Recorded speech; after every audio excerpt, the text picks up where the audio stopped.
Ma'am है, ध्रुव भैया हैं और बाकी जितने लोग आए हैं, जितने युवा साथी आए हैं हम लोगों को सुनने के लिए, नीलोत्पल भाई, चंदन भाई, प्रेरणा जी को सुनने आए हैं। एक बार पहले आप लोग अपने लिए ताली बजा लीजिए। ताली ताली इसलिए बजवा रहा हूँ कि प्रैक्टिस हो जाए। देखिए, जब आप नीचे से ताली बजाते हैं ना तो एक ऊर्जा आती है, लगता है कि बात सही जगह पहुँच रही है, ठीक है। और कवि क्या करता है कि जब तक आप ताली नहीं बजाइएगा अपनी कविता पढ़ते रहेगा वो। तो नीलोत्पल भाई का नंबर आने वाला नहीं है, तो जितना जल्दी नीलोत्पल भाई का नंबर चाहिए उतना ज़्यादा ताली बजाइए। मैं बात शुरू करता हूँ, सुनिएगा कि अनुमति है। स्वागत है। कि जितनी स्याह होगी रात, जितनी स्याह होगी रात निखर आऊंगा, जितनी स्याह होगी रात निखर आऊंगा, मैं जुगनू हूँ अंधेरे में नजर आऊंगा। क्या बात है भाई, मैं जुगनू हूँ अंधेरे में नजर आऊंगा। शुक्रिया। छोटी छोटी पंक्तियों से पहले जोड़ूंगा आपको। एक और शेर है, सुनेंगे कि उम्रें गुजरी हैं तब जाकर ये रंग पाया है। चंदन भाई ने भी रंग की बात की कि उम्रें गुजरी हैं तब जाकर ये रंग पाया है, हम मिट्टी थे वक्त ने हमको सोना बनाया है। हम मिट्टी थे वक्त ने हमको सोना बनाया है। शुक्रिया। युवा साथी कुछ बैठे हुए हैं, उनके लिए कुछ पंक्तियां हो जाए कि जब लड़की कहती है कि चले जाओ तो लड़का क्या करता है, तो लड़का कविता लिखता है। क्या लिखता है सुनिए कि तेरी याद पत्थर मेरा दिल निशाना है, तेरी याद पत्थर मेरा दिल निशाना है, कि पहली छुअन में इसे टूट जाना है। क्या बात है भाई, तेरी याद पत्थर मेरा दिल निशाना है, कि पहली छुअन में इसे टूट जाना है, और तेरा हिज्र जाने जा यूं ही भुलाना है, रफ़ी की आवाज है साहिर का गाना है। तेरा हिज्र जाने जा यूं ही भुलाना है, रफ़ी की आवाज है साहिर का गाना है। शुक्रिया। बहुत मन से सुन रहे हैं आप। गजल से जोड़ता हूं आपको कि सुख की धूप में है गम की परछाई भी, सुख की धूप में है गम की परछाई भी, एक मंजर में दर्द के साथ दवाई भी। सुख की धूप में है गम की परछाई भी, एक मंजर में दर्द के साथ दवाई भी, और याद बहुत आती है उस हरजाई की, याद बहुत आती है उस हरजाई की, अब आना तो ले आना तन्हाई भी, अब आना तो ले आना तन्हाई भी। और तुमने वक्त का सूरज चढ़ते देखा है, तुमने वक्त का सूरज चढ़ते देखा है, हमने वक्त की देखी है अंगड़ाई भी, हमने वक्त की देखी है अंगड़ाई भी। और शेर ये कि सुख में मेरे साथ खड़ा एक कुनबा था। दुनियादारी देखिए क्या है कि सुख में मेरे साथ खड़ा एक कुनबा था, दुख में ढूंढनी पड़ती है परछाई भी, दुख में ढूंढनी पड़ती है परछाई भी। शुक्रिया।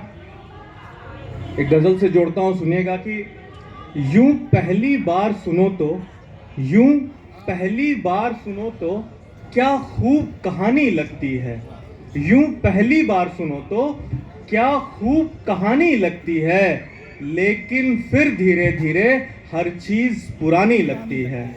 यूं पहली बार सुनो तो क्या खूब कहानी लगती है, लेकिन फिर धीरे धीरे हर चीज पुरानी लगती है। और एक मिसरे की खातिर शायर 100 रातें जगता है, एक मिसरे की खातिर शायर 100 रातें जगता है, तब जाकर सामीन को थोड़ी हैरानी लगती है, तब जाकर सामीन को थोड़ी हैरानी लगती है। और घर को जोड़े रखने में रिश्तों का धागा लगता है, घर को जोड़े रखने में रिश्तों का धागा लगता है, आंगन के बंटवारे को बस एक निशानी लगती है। यूं पहली बार सुनो तो क्या खूब कहानी लगती है, लेकिन फिर धीरे धीरे हर चीज़ पुरानी लगती है। 2 गज़ल हैं, मैं छोटे छोटे 3-3 अशार पढ़ के जाऊंगा भाई। सुनिएगा कि क्योंकि आप अच्छे से सुन रहे हैं तो मैं टेस्ट भी कर रहा हूं कि क्योंकि अच्छी गज़लें सुनी जा रही हैं, अच्छी पंक्तियां सुनी जा रही हैं। सुनिएगा कि हर सब जख्म कहाँ आंसू से भर पाते हैं, सब जख्म कहाँ आंसू से भर पाते हैं, पानी से तो पेड़ हरे हो जाते हैं। सब जख्म कहाँ आंसू से भर पाते हैं, पानी से तो पेड़ हरे हो जाते हैं। और एक ये आदत माँ की याद दिलाती है। जब हम लोग घर से निकलते हैं तो माँ कभी नहीं बोलती कि कहते हैं कि जाते हैं, हमेशा कहते हैं कि मैं आ रहा हूँ, मैं आता हूँ। उस पर यह शेर है कि सब जख्म कहाँ आंसू से भर पाते हैं, पानी से तो पेड़ हरे हो जाते हैं। एक ये आदत माँ की याद दिलाती है, जब भी घर से निकलो कहना आते हैं, जब भी घर से निकलो कहना आते हैं। और जिंदा रहने वालों की तारीफ करो।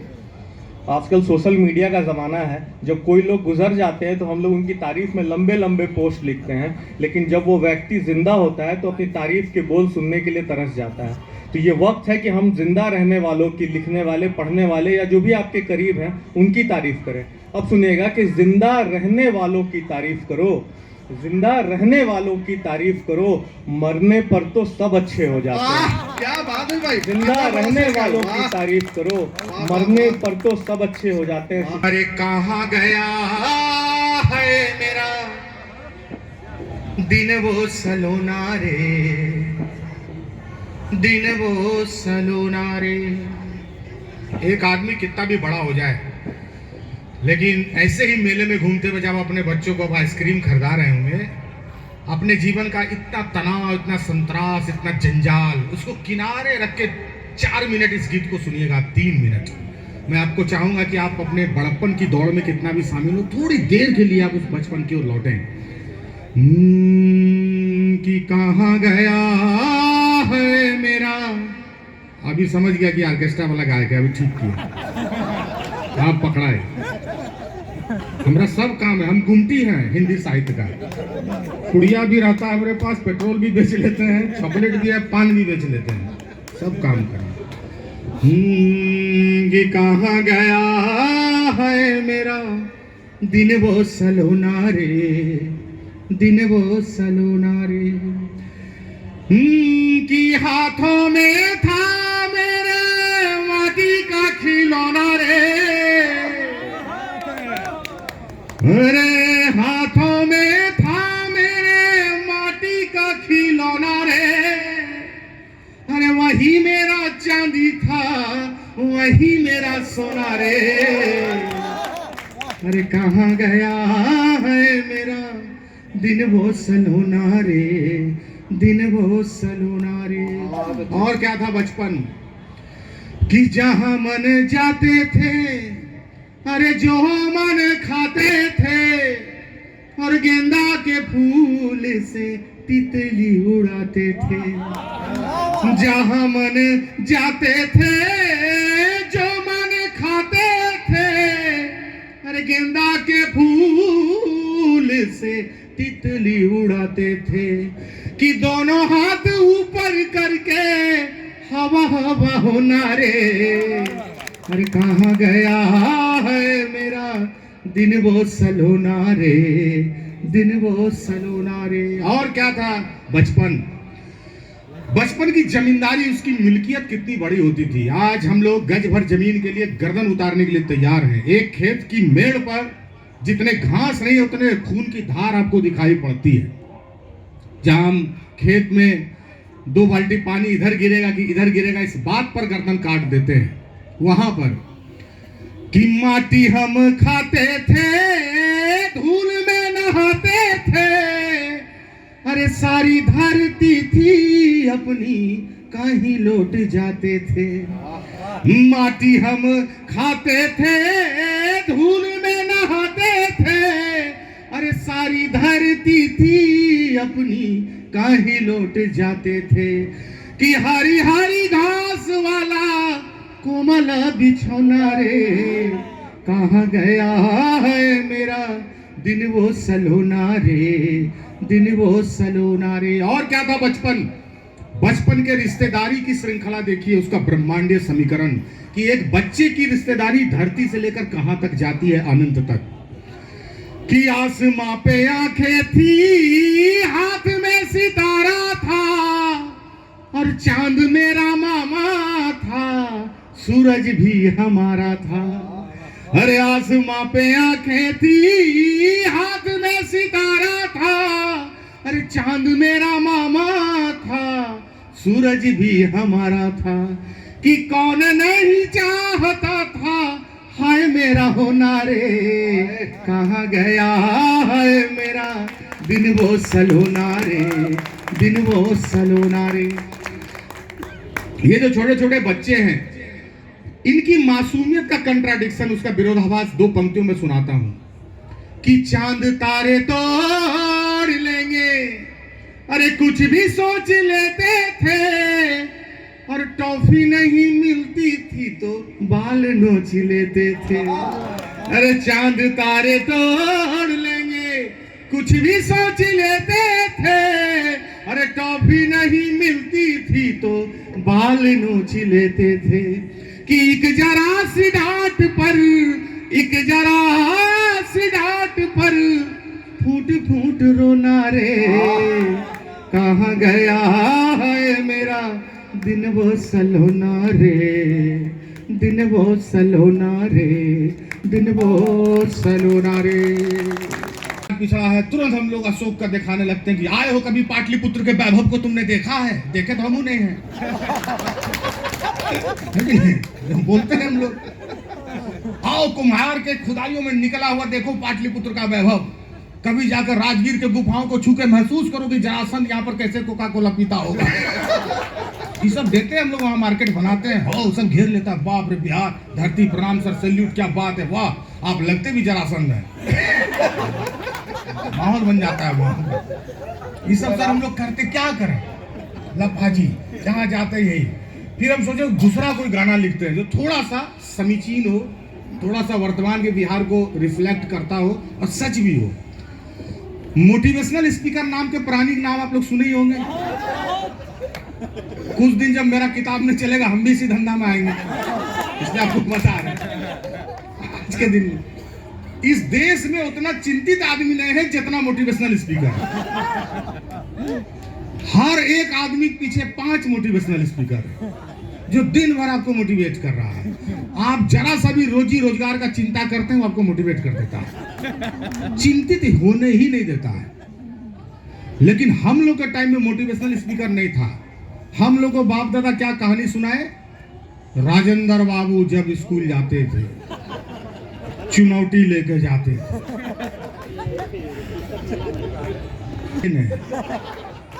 उन्होंने अपने नाखून की तरफ देखा ठीक है, मौका पर बढ़ा के रखे, दीवार में लगाया चूना बकोड़ा, खैनी मिलाया, फिर खाया, फिर मुंह में भरा। उसके बाद जब एग्जाम लिखा तो जब रिजल्ट आया तो लिखा कि परीक्षार्थी परीक्षक से ज्यादा खैनी खाया है ना, मतलब ज्यादा काबिल है, ज्यादा काबिल है। हम लोग को इस तरह से मोटिवेट करते थे पिताजी दादाजी। अच्छा बचपन में ही कर दिए, आधे चीज याद रहता है कि राजेंद्र बाबू चुनौती लेके जाते थे, चुनौतियों से लड़ने के लिए चुनौती लेके,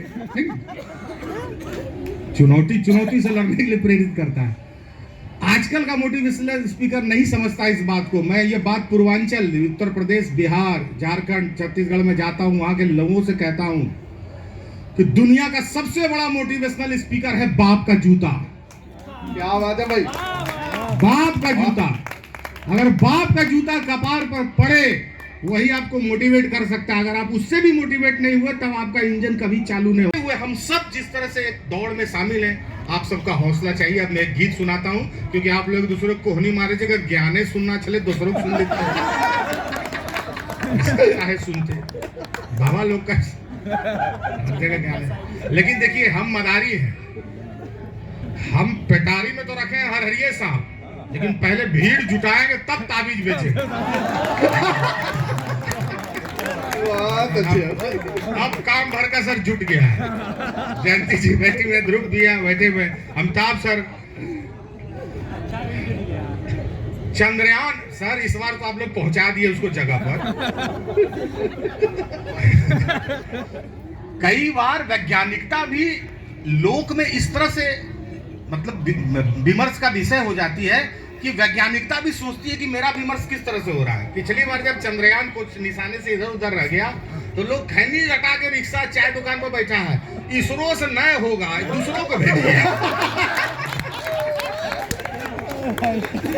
उसको नहीं पता कि इसरो क्या है, दूसरों को लाओ। मोदी जी हम लाइयो सकते हैं,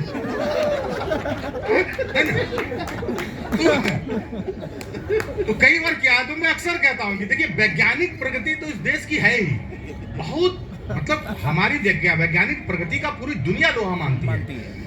महत्वपूर्ण बात यह है कि हमारे लोक के बीच में वैज्ञानिक चेतना है या नहीं है, यानी अपनी वैज्ञानिक उपलब्धियों को समझने की जो चेतना है उसका प्रसार कहां से होगा? उसका प्रसार ऐसे ही साहित्यिक समूहों से होगा, ऐसे ही साहित्यिक विस्तार से होगा, शिक्षा के प्रसार से होगा। इसलिए सर आपका एक बार पुनः स्वागत है कि आप यहाँ पर मौजूद हैं। सर मेरे कई युवा साथी यहाँ पे मौजूद हैं और अब मैं गीत सुनाता हूँ, एक साधारण बहुत सादा शब्दों में गीत सुनाता हूँ जो मेला ठेला में सुनाना चाहिए, कवि सम्मेलन में नहीं। अच्छा, हम लोग आईआईटी में भी कविता पढ़ते हैं और पशु मेला में भी पढ़ते हैं। रेंज है वहां भी लोग भैंस खड़ा करके सुनता है हम लोग कहता ठीक किया। आईआईटी में प्रोफेसर बैठा रहता है, वो भी समझता है, दोनों को एक ही बात सुनाते हैं सर। ऐसा श्रोता हमने नहीं देखा था। लेकिन ये रेंज है कविता का। मैं एक छोटा सा गीत सुनाता हूँ एकदम मेला लायक, एक बचपन का गीत। बाबू थोड़ा सा इको देना, थोड़ा आपको हंसने पर थोड़ी एक्स्ट्रा पैसा काट लेगा ये लोग कि माइक का काम है तो माइक के काम करेंगे, बाकी देख ले लोग अपना हिसाब। हंसिए तभी, सामने बैठे हैं तो अच्छा लगेगा, खुश रहो। हम जानते हैं कि आप लेखक सबको सुन के जहर खाने का मन करता होगा, लेकिन क्या करिएगा, हम भी इसी काम में, यही चलता है सब चैलेंज हर फील्ड में। हाँ आप लोग तो भाग जी, कहाँ जाएगा बेचारा, उसको 6-6 सत्र सुनना है। ये तो बगल वाला बोलता आज लिट्टी में जहर मिला के दे हमें, दिन भर साहित्य को सुनना। अरे सारी कट्टी भैया बोले,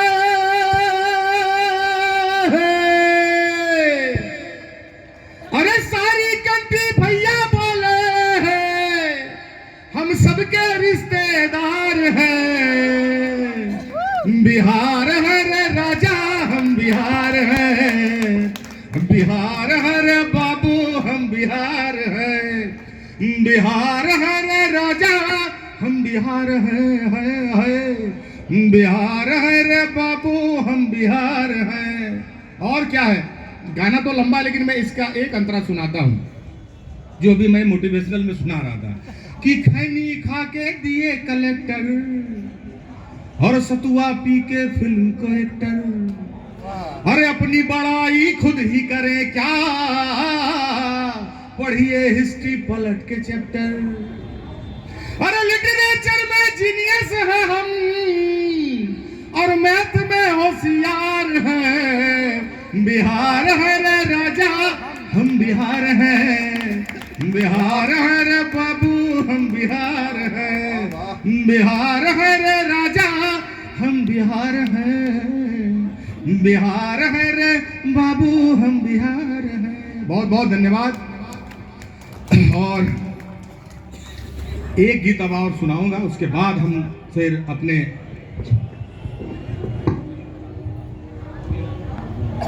भाई को सुनेंगे इसी तरह से खड़े रह के, और फिर आरती बहन को।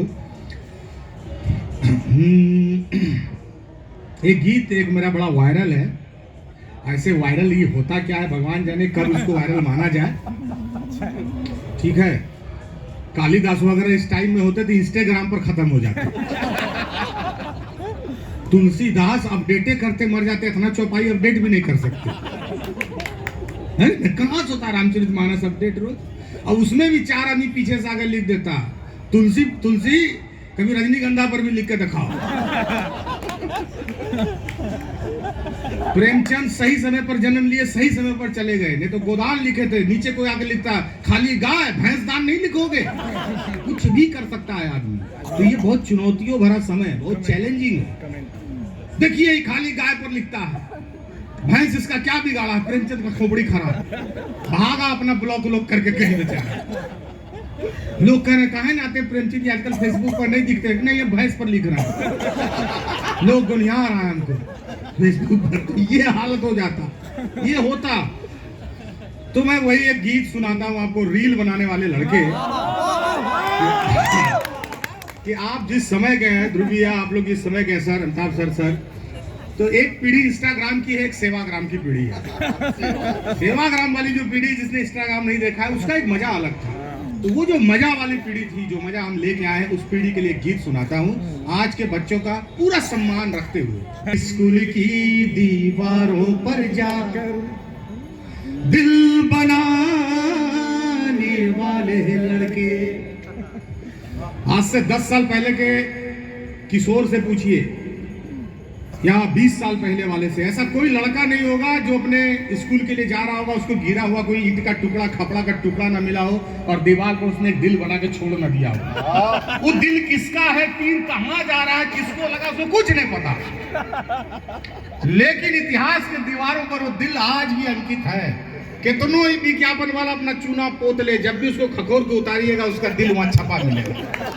तो ये है कि स्कूल की दीवारों पर जा दिल बनाने वाले लड़के, और चलती तीर को हंस के अपने दिल पर खाने वाले लड़के, और उड़ती तीर भी खुद पर लेके। आजकल तो माँ बाप कहते तोरा की काम ये सब हुज्जत में पड़े के, तोरा का रहे एकरा, तू पढ़ न अपन 7 बजे गोड़ हाथ धो के, तोरा का काम चौक चौराहा पर का होता है। नहीं, हमरे पापा नहीं बोले, हम तो जाते थे, ढिठा तो था कि उड़ती तीर भी खुद पर लेके लड़ भिड़ जाने वाले लड़के। अरे दिल टूटे तो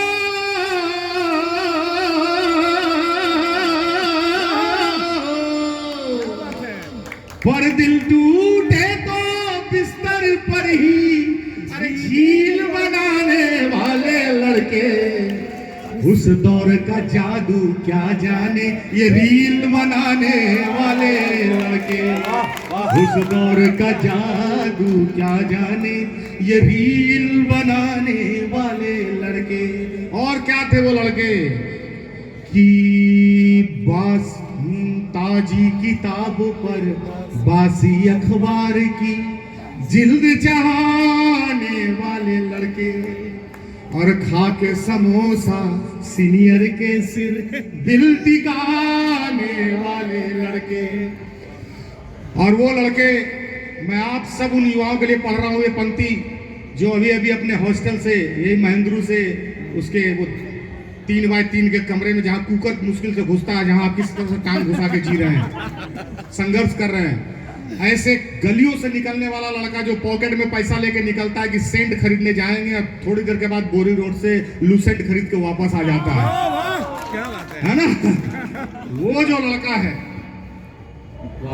कि मेहनत के पथ पर नीलो साइकिल चलाने वाले लड़के, और संघर्षों की ताप में तप तकदीर बनाने वाले लड़के। उस दौर का जादू क्या जाने रील बनाने वाले लड़के। और क्या था, अब तो बिहार में बंद हो गया, लेकिन बंद होके भी क्या हुआ, व्हाट्सएप तो आइए गया, उससे भी बड़ा इसको कोई बंद करा के देखा है। इसमें जो नशा है, तकिया के पास रखा हुआ बिना धुआं गांजा, बिंग बिंग क्लिंग क्लिंग क्लिंग, एक दिन में 3-3 लाख गांजा आ रहा है, जा रहा है व्हाट्सएप से, है ना। लेकिन हमारे टाइम में ये सुविधा था नहीं, तो हम लोग गिरता। अच्छा, अभी मैं झारखंड में भी मेरा घर है, क्योंकि जब कैडर बटा तो मेरे पापा की नौकरी झारखंड चली गई, तो यहाँ से लोग पर्यटन करने जाते हैं, लीकर पर्यटन झारखंड। वहां का खजूर और ताड़ का गाछ हम लोग को नहीं पहचानता है। तो मुजफ्फरपुर पटना का आदमी देखिए कहा आ गया यही लेगा। उसको देख के कहता आओ आओ, गछिया अपने हिलता है, आइए आइए आइए आइए आइए। सावन में माहौल जो वहां लगता है, क्योंकि हम तो वहां भी रहते हैं, एक नारा है, बाबा हम आपको वाटर देंगे, आप हमको क्वार्टर दीजिए।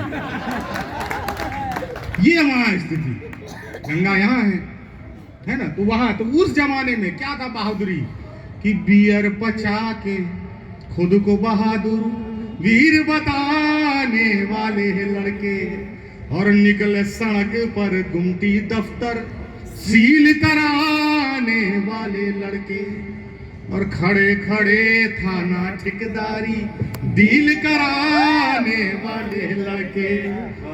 अरे कुछ भी नहीं था,